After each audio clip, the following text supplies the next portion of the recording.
Welcome to Get Real with Jack and Cindy, where the stories are polished and the advice isn't trendy. We talk houses, markets, and the life that happens in between. The wins, the screw-ups, and everything unseen. Hello, everyone, and welcome to episode 2, season 3 of Get Real with Jack and Cindy. I'm Cindy Morrison. And I'm Jack Wallace. Welcome. Glad you're here. New year. New market. New market. Wow. I mean, really, it's Yeah. crazy.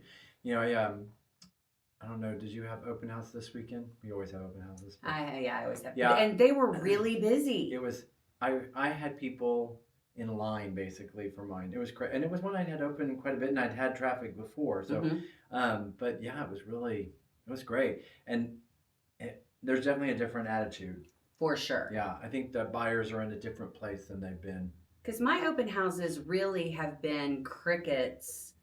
End of September, October, and November. Then I generally don't do them between Thanksgiving and New Year's. But the last couple of weekends, first weekends of the year, one of them that I had held open before and had 1 or 2 people in had 20 families come through. Yeah.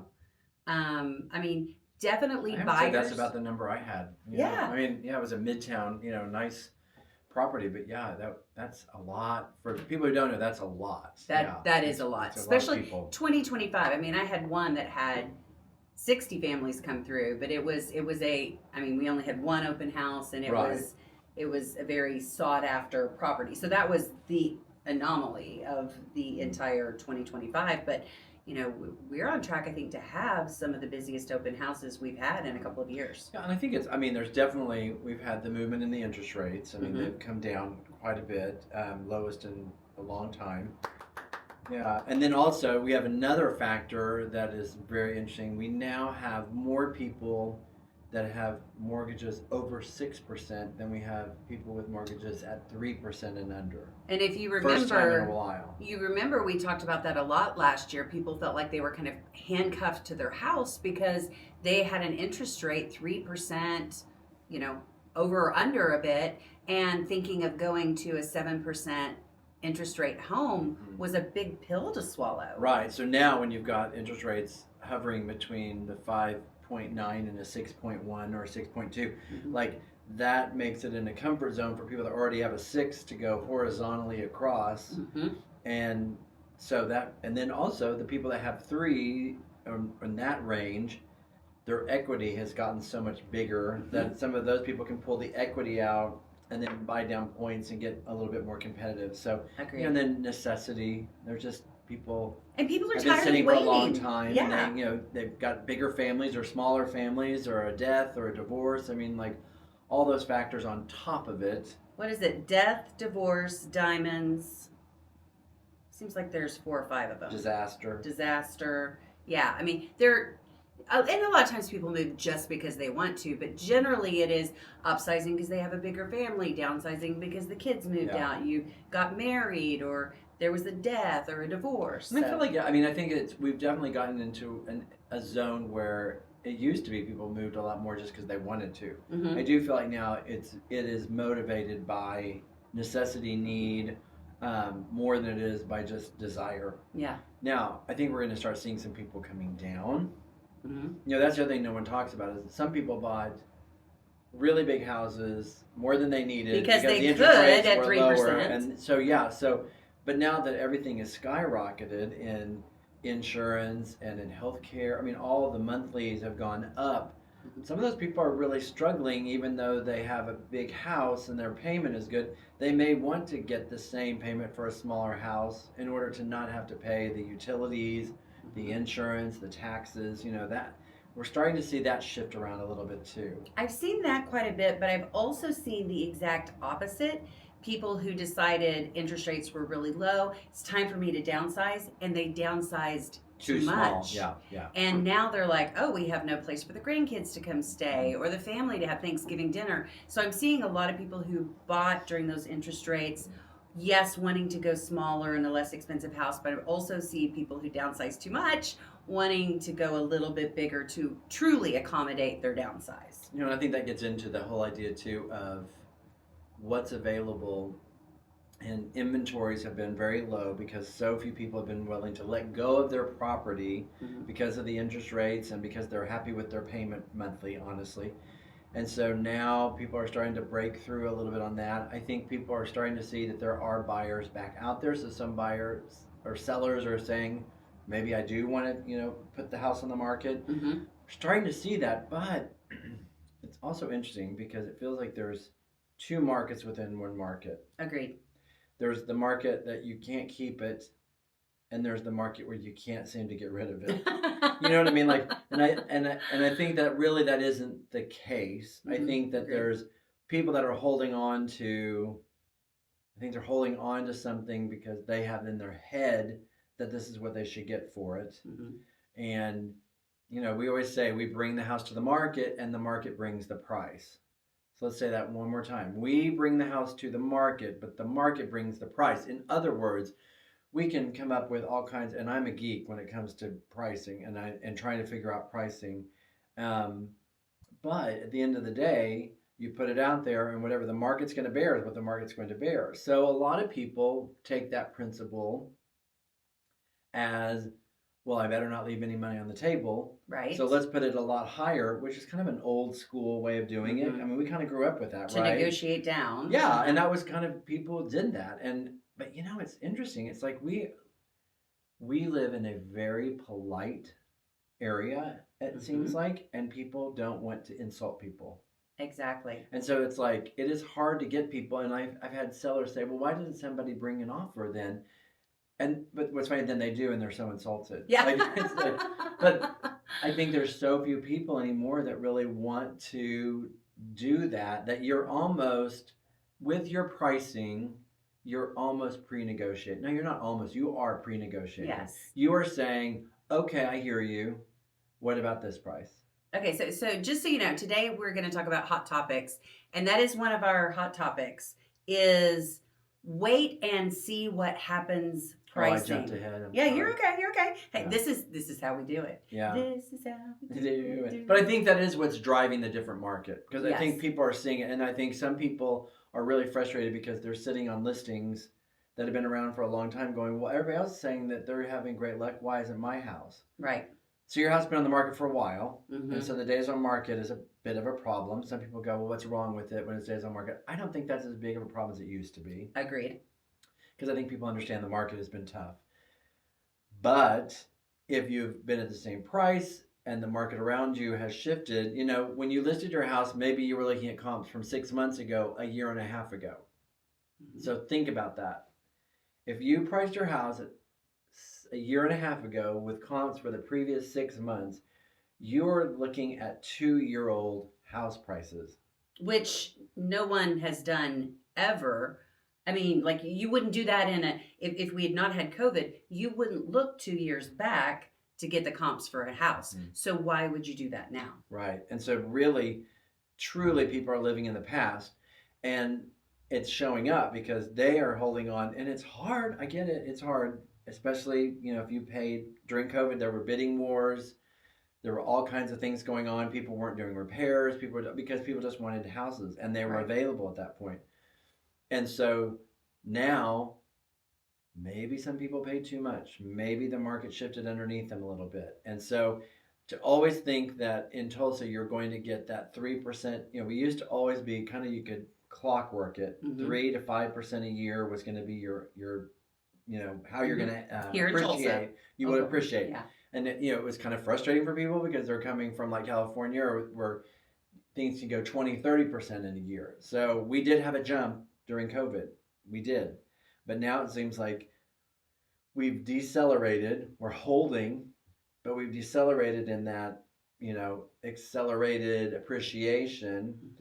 And some areas we're coming down a little bit. Yes. Because that's what has to happen to get people into your door and want to buy.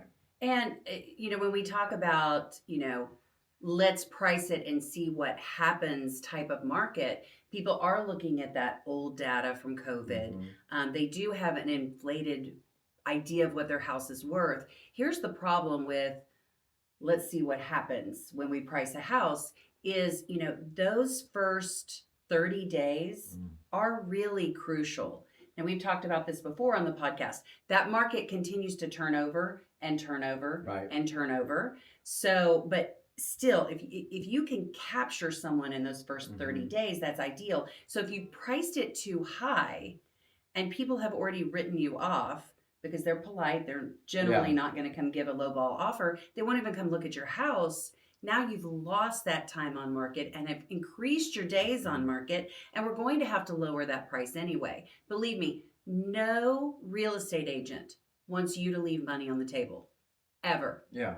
But we don't get paid until your house sells. But I think it goes even deeper than that. I don't want you to leave money on the table by being overly enthusiastic on your pricing in the beginning that then makes it where you lose that initial I'll pay for it, I'll pay it, to what's your best price. You know what I'm saying? Like, I think it can backfire because then by the time you do sell it, you sell it for actually less than you could have if you had priced it right. And that's hard to get people to see that. And it doesn't always work. So, you know, I can't always argue with people. And I've had people say, I'm going to put it on for higher. And I think, well, that's going to be a problem. And they sell it. So but I will say, statistically, that does not work well. It does not, you know, I think I've lived in a market where that worked okay. And there are some markets still where if you have a unicorn property that everybody wants and there aren't a lot of them, you never know. You know, like those properties, you can do that. And I think, you know, I've got some stuff that people think have been too high priced, but I've gotten pretty close to it, you know, because they were unique and people were willing to pay that. But if you're something that's pretty standard and there's other things available that are pretty similar to yours at a better price, what makes yours so special? Just because you believe it is?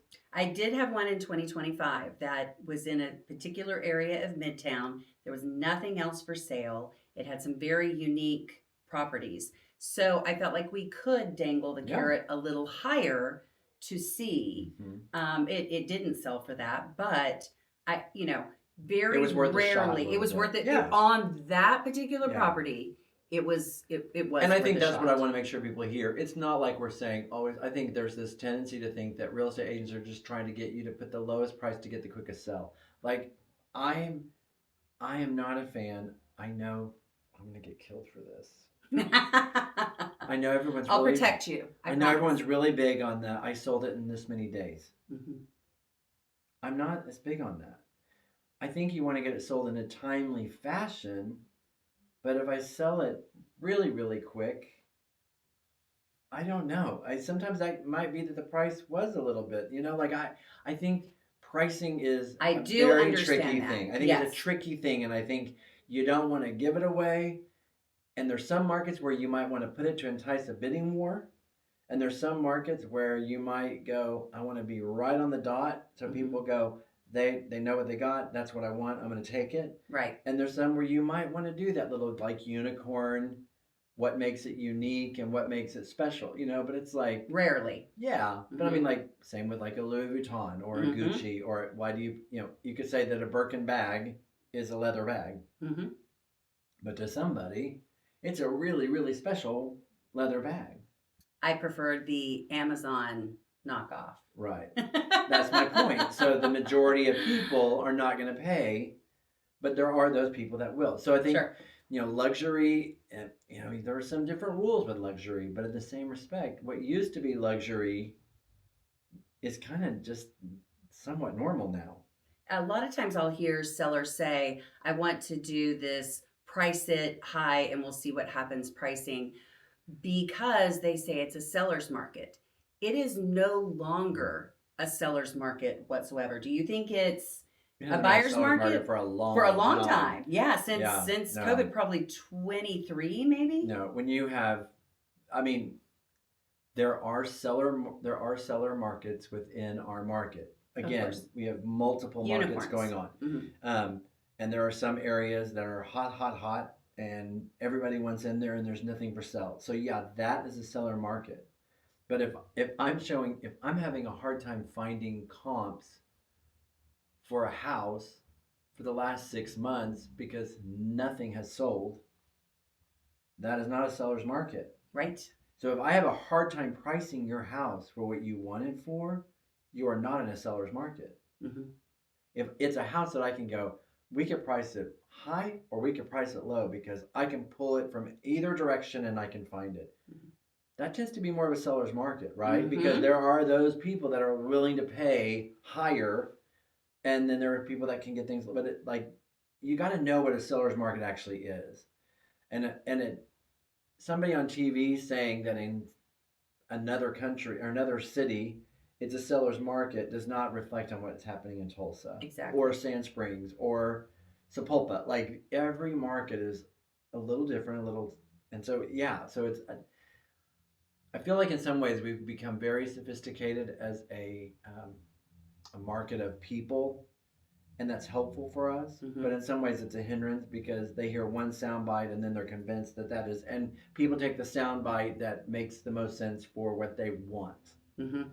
not the reality. So yeah, I do not think we're a seller's market. I think I feel we like could move. I think we could move into it. Mm-hmm. I feel like last year, 2025, was really in more of a buyer's market.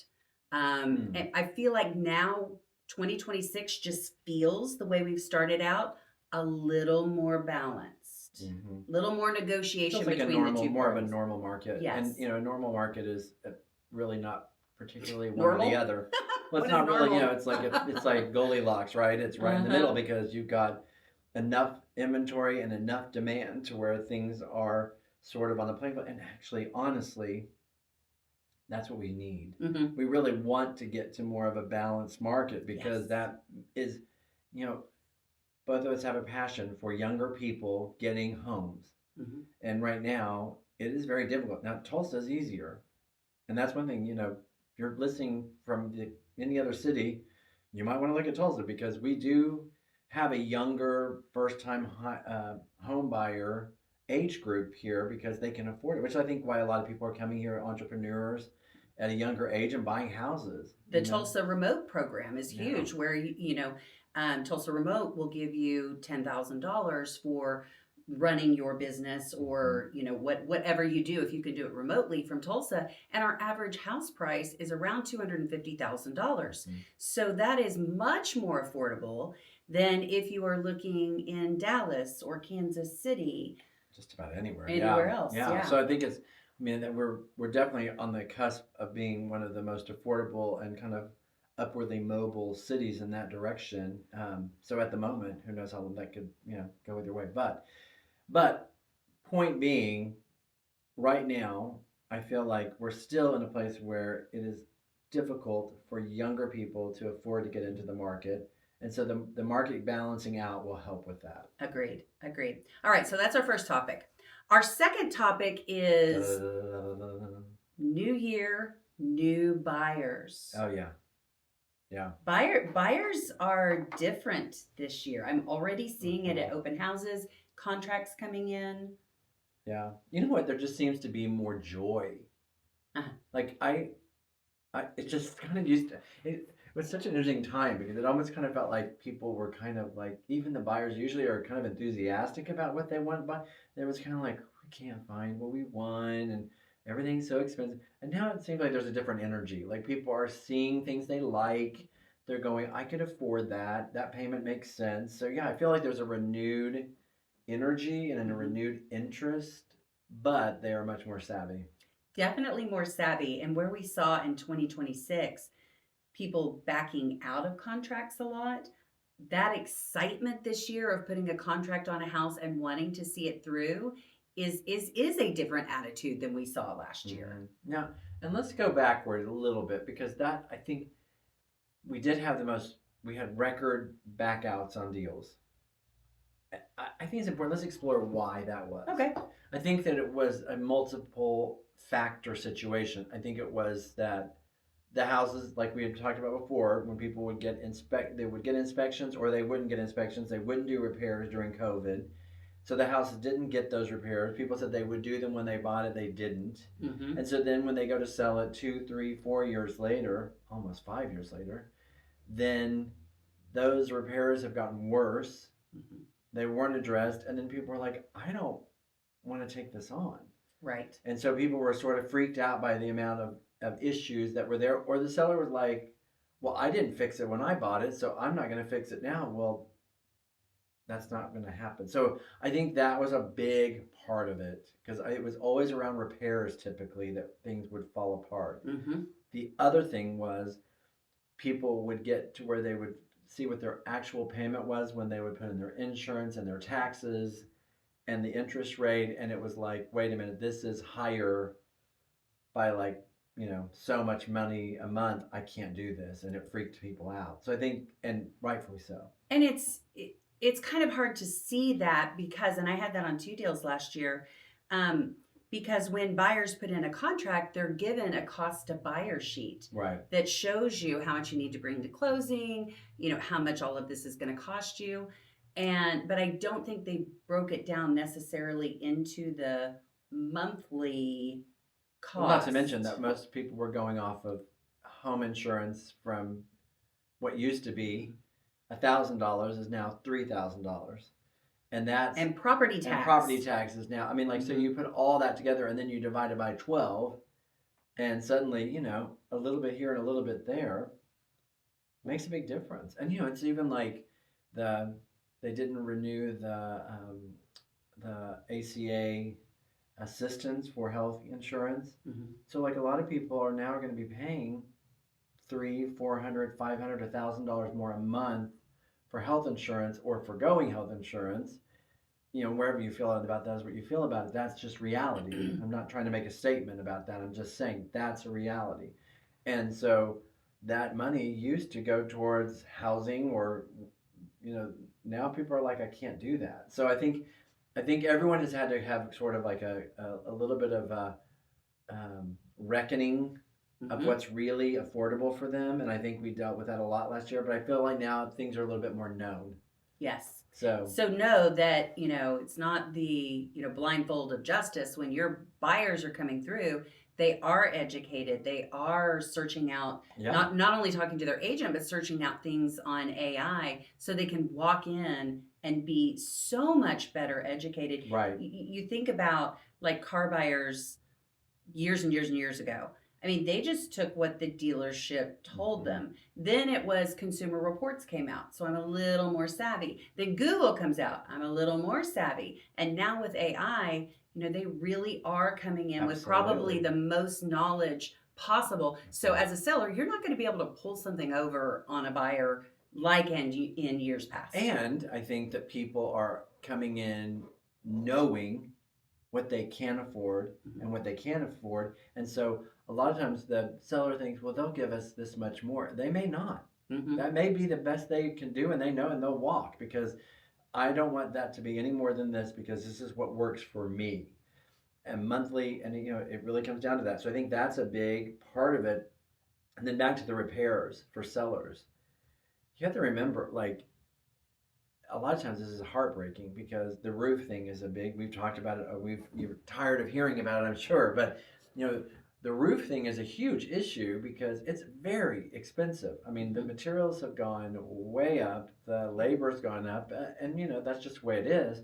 But insurance companies, the deductibles have gone doubled, and they're harder on if they pay at all, and they're harder on what they will pay out. Mm-hmm. So if you get an inspection and your people cannot get insurance on that roof that you think is 14, 15 years old and fine, but no one else thinks it's fine, it's going to have to be replaced, or you're going to have to stay there. And even if you stay there, then your insurance, you're going to have an issue. At some point. So, those repair things may be awful and hard. And, unfortunately, sometimes people just don't have it. They just don't have the money to do it. But, that's the one that we have to prepare our sellers so much more for what can happen in that process, because those repairs have gotten more expensive. Also, I don't know if you still feel this, but used to, we kind of helped coordinate repairs with a handyman. Mm-hmm. There's not a lot of handymen who want to do it anymore. They've all retired or quit. Well, that's the baby boomer generation. I saw a thing about baby boomers now that are retiring. Everyone's going to Home Depot going, would somebody please work here that knows something? They all had all the answers. Now we're all like struggling.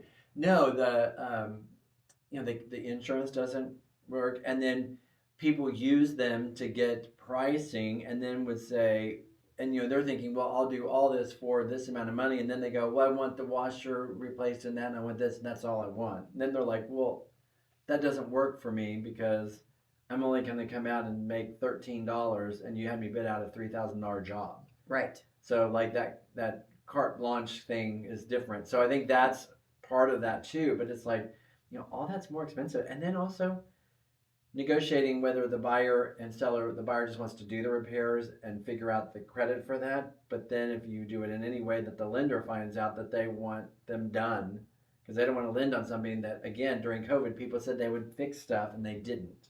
Yes.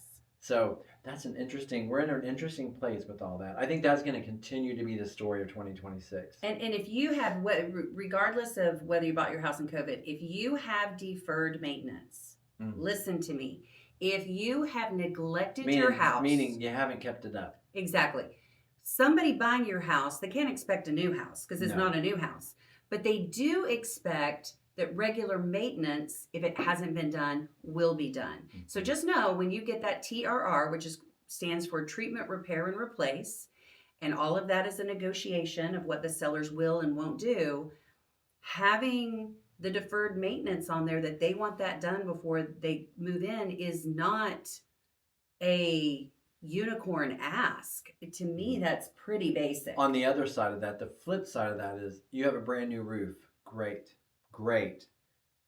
Is that going to bring you a whole lot more money? No. Because that is an expectation that you'll have a good working roof on a house. It's not like, oh, how lucky am I to have a roof? Yes. So I think people get caught up in that. Like, even when you're looking at roofs, if you're going to move in 2 or 3 years, maybe you don't want to do the major upgrades to the highest impact shingle. Like, you want to do things that are going to be... I think people have to start thinking a little bit differently because, like, what are you going to get out of that investment? Mm-hmm. If you're going to stay in a house for 15, 20, 30 years, do the best. Right. But if you're not, you may want to think about that a little bit because are you going to recoup that in 2 years? Sure. You know what? We just had too much to talk about this episode. Yeah. I think we better go to the next one. Yep. It was a marathon session because we had so many great hot topics. So we're going to finish up the hot topics next week. We'll see you on the other side. Welcome to Get Real with Jack and Cindy, where the stories are polished and the advice isn't trendy. We talk houses, markets, and the life that happens in between. The ways the screw-ups and everything unseen.